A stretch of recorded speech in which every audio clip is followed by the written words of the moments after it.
Здравствуйте, друзья! Добро пожаловать на мой канал Дом и сад. Меня зовут Александра. В этом видео я хочу поделиться с вами своим опытом ухода за овощами.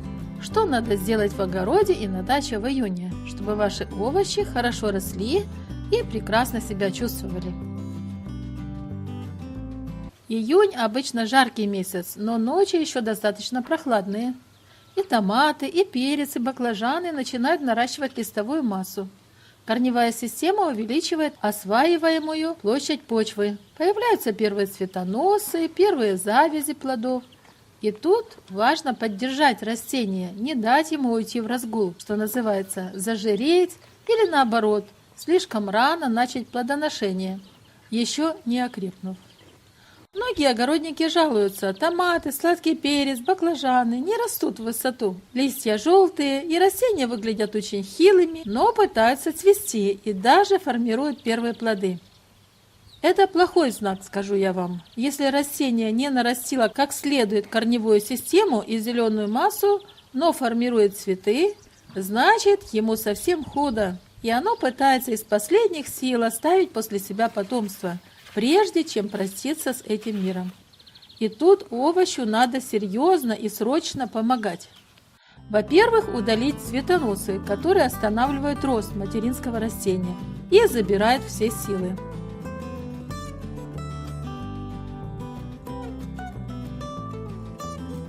Во-вторых, основательно подкормить растения фосфоросодержащими удобрениями с добавлением небольшого количества азота и калия, чтобы укрепить корневую систему и дать ей набраться сил. Это может быть и обыкновенная древесная зола с добавлением небольшого количества аммиачной селитры, компоста или куриного помета и обильным поливом после внесения удобрений. Примерно через 2 недели после такой подкормки следует приготовить водный раствор азотосодержащего или комплексного минерального удобрения, например, с формулой НПК 16-16-16, как у нитроамофоски, или 20-20-20, как у удобрений Мастер, и подкормить овощи по листу, чтобы они могли быстрее нарастить зеленую массу, запастись питательными веществами для будущих плодов. Как только вы увидели, что перец, томаты, баклажаны, огурцы набрались жизненных сил, пора приступать к формированию растений, посынкованию и обрезке.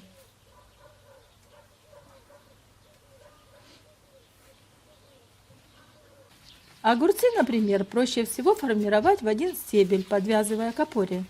Как только появляются боковые побеги, их нужно прищипнуть. Удалить точку роста бокового побега, чтобы он не забирал питательные вещества у растения, которые нужны уже для цветения и налива плодов. Я, например, регулярно, каждые 2-3 дня осматриваю огуречные лианы, удаляю точки роста у боковых побегов, поврежденные листья, усики, чтобы они не травмировали огуречные листы.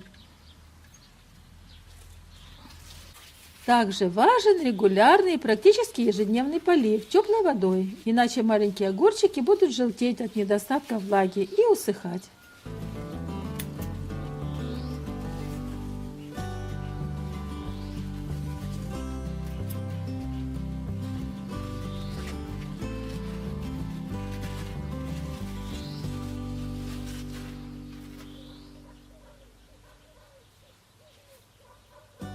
Теперь поговорим о томатах.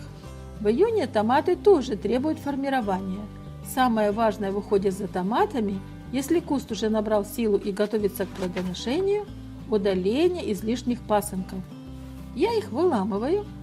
У высокорослых томатов формирую 1 стебель, иногда 2, а у низкорослых детерминантных оставляю 4-5 стеблей, включая центральный, а остальные обрезаю.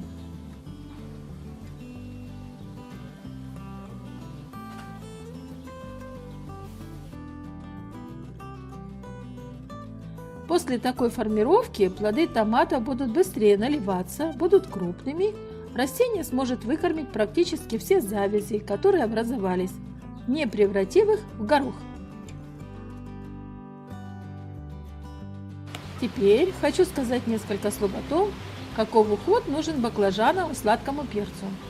Эти овощи растут медленнее, чем огурцы и томаты, поэтому очень важно сначала дать им окрепнуть.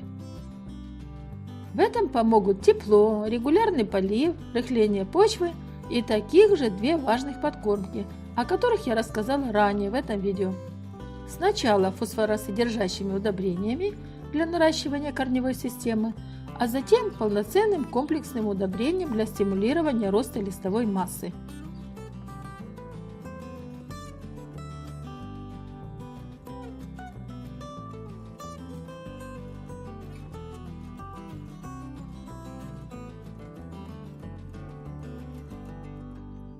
Как только баклажаны или перец окрепли, стали хорошо облиственными и собрались начать цветение, пора приступать к формировке. Первым делом следует удалить нижние листья, которые соприкасаются с почвой, чтобы избежать грибковых инфекций.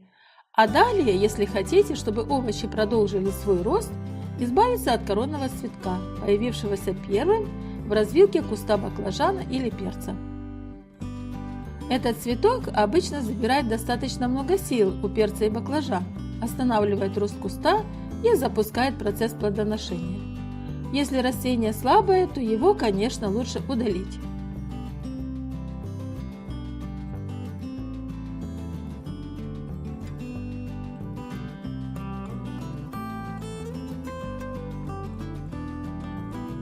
Ну что ж, о важных огородных хлопотах в июне на даче по уходу за растениями мы поговорили. Теперь займемся профилактикой грибковых заболеваний, чтобы сохранить будущий урожай. Из-за прохладных и влажных июньских ночей и томаты, и огурцы, и перец, и баклажаны подвержены риску грибковых инфекций.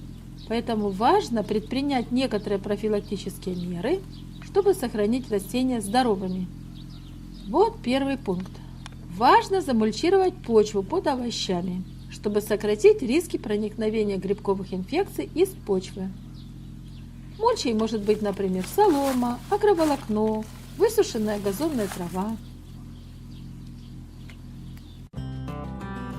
Второе. Теперь пришел черед сделать профилактическую обработку фунгицидами от грибковых инфекций. Томатам угрожает фитофтороз, огурцам – пироноспороз, баклажанам и перцу – вертицеллез и фузариоз, или простыми словами увядание. Томаты от фитофтороза я обрабатываю обыкновенным водным раствором пищевой соды.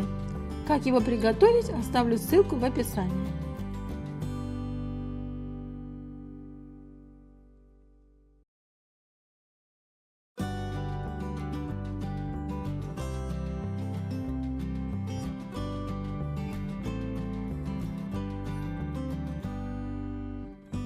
Огурцы от пироноспороза защитить сложно, но можно.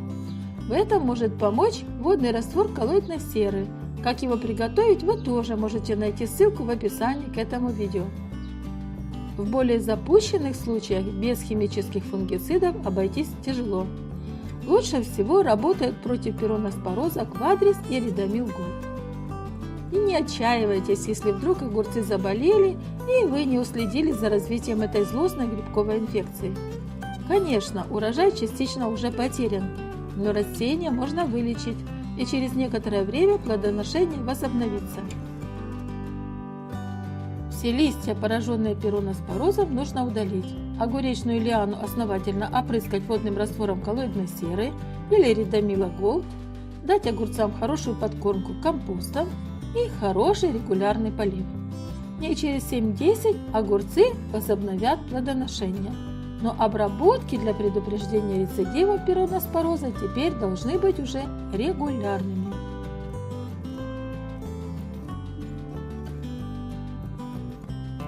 И, наконец, поговорим о профилактике вертицеллеза, вилта и фузариоза, увядания листьев перца и баклажана.